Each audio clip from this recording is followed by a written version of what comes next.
Mommy,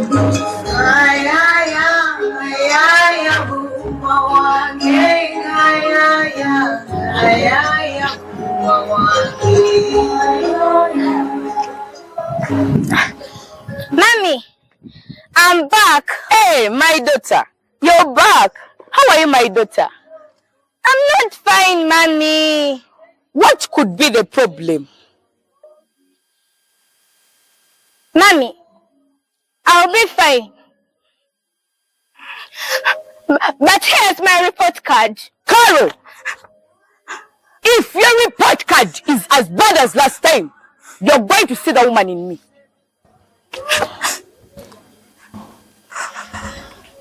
Oh my God!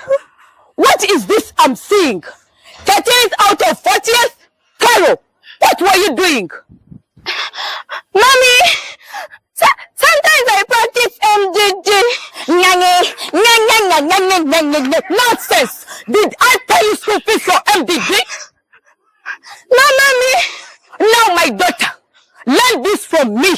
MDD means Musil Dadara. So you want to join that club, Musil Dadara? No, I won't let that happen.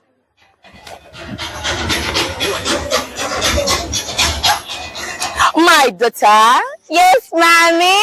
My very beautiful daughter. Yes, Mommy. Let go! I can never say not like that. I am going to beat you 13 strokes, as your report card says. I'm a single mother. Saying this to me. Going to become a doctor. You're running away. Run at your own risk. Never come back. Hey, Mommy Carol, enough! Enough? Forgive her. Ha! Why do you ever interfere with my family affairs? What's wrong have I done? I'm disciplining my child and you're bringing in your guests. Go back to your home. Before I go back to my home, let you know that all the children you produce belong to the government. I didn't know that you're empty-headed. I have never seen a government giving me food or clothes for my daughter. And you say she's for the government? Shame upon you.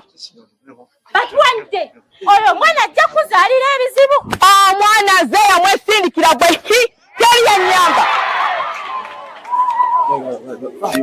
Why are you beating her? But next time, I'll come with police. Wow, that will be awesome. I'll tell them to mind their business as you mind your business too. Again. Who am I, you see? I have a right to discipline my child and punish her. In order to light up her future, she must not waste time in that so-called talent.